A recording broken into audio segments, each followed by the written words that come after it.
wabarakatuh. Bertemu lagi dengan saya di video pembahasan materi.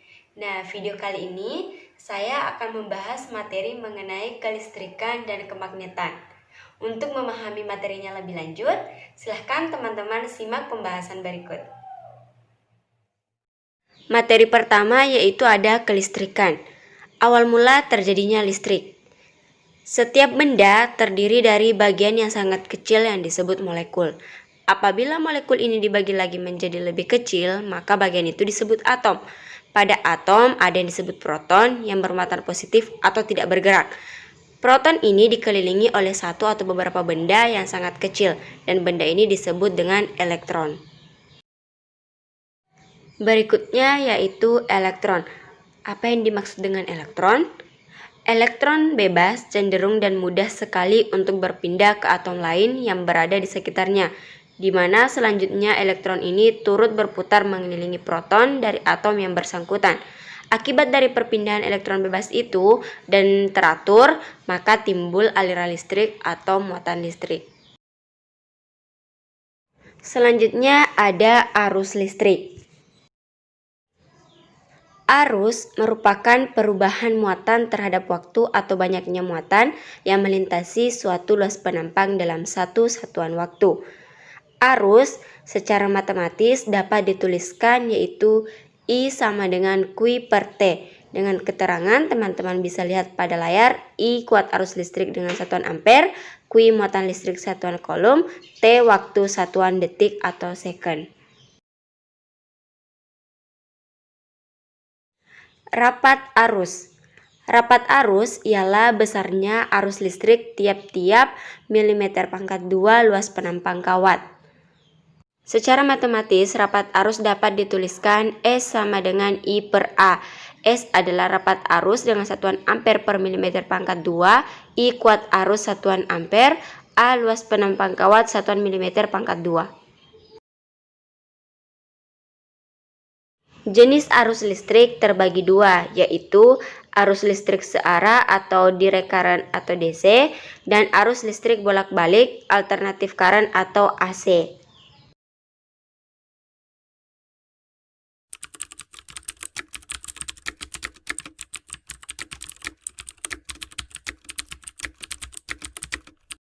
Jadi, reaksi akibat aliran arus ada 5, yaitu reaksi panas, cahaya, kemagnetan, kimia listrik, dan makhluk hidup. Selanjutnya, tegangan listrik.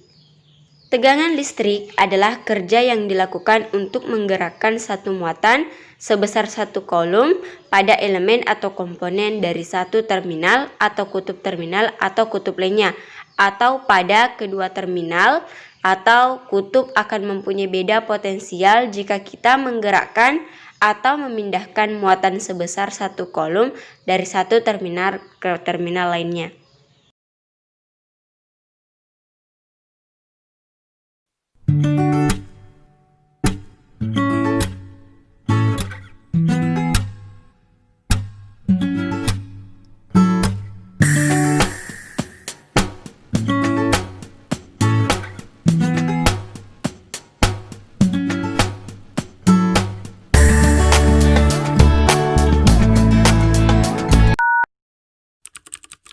Selanjutnya daya. Besarnya daya pada suatu rangkaian dapat dihitung dengan P sama dengan V kali I atau P sama dengan I pangkat 2 kali R atau P sama dengan V pangkat 2 per R.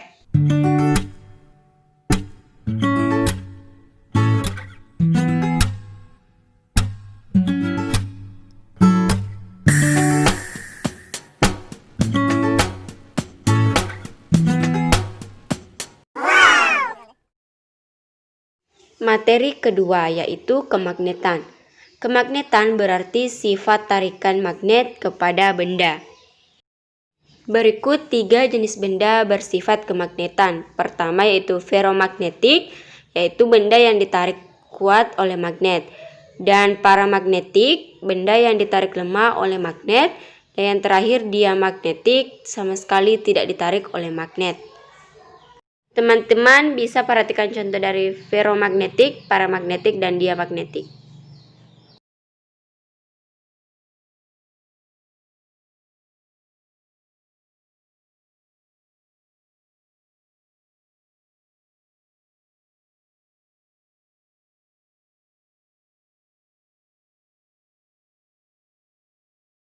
Mengenai medan magnet terdiri atas dua, yaitu kutub utara dan kutub selatan.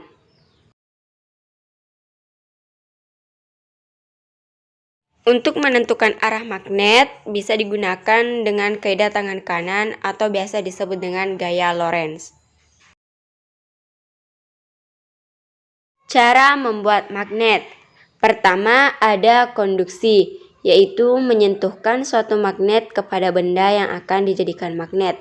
Kedua, induksi, mendekatkan suatu magnet kepada benda yang akan dijadikan magnet.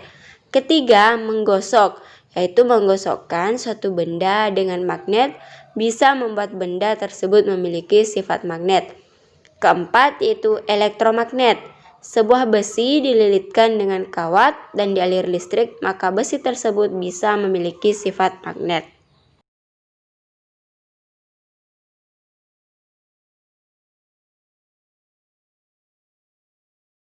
Selanjutnya ada sifat-sifat magnet. Pertama, menarik benda-benda tertentu. Kedua, kutub senama tolak-menolak. Ketiga, kutub tidak senama tarik-menarik. Keempat, magnet cenderung mempertahankan sifatnya. Dan yang terakhir yaitu kutub utara magnet menghadap kutub utara magnet bumi.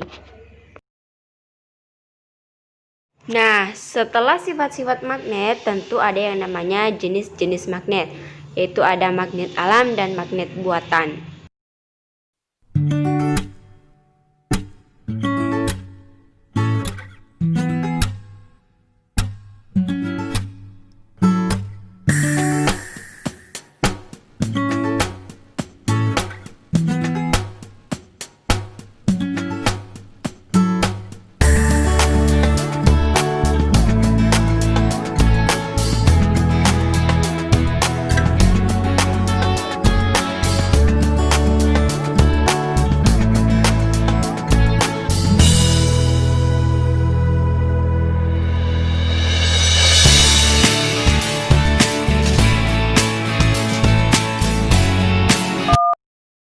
Sifat magnet dapat hilang jika dipanaskan,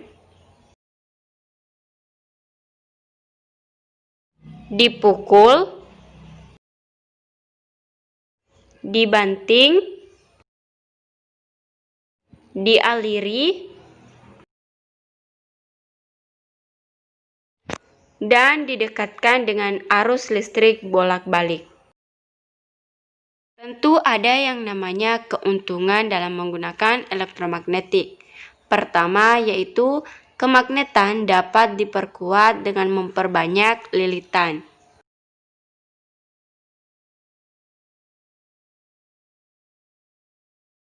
Kedua, sifat kemagnetan dapat dihilangkan sewaktu-waktu dengan memutus arus.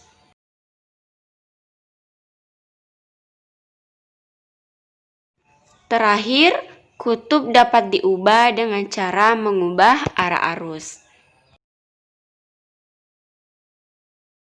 Nah, adapun alat yang menggunakan prinsip elektromagnetik yaitu katrol, bel listrik, pesawat telepon, dan relay. Itulah tadi pembahasan dari materi kelistrikan dan kemagnetan. Semoga materi yang saya sampaikan tadi bermanfaat bagi teman-teman. Terima kasih sudah menyaksikan video ini.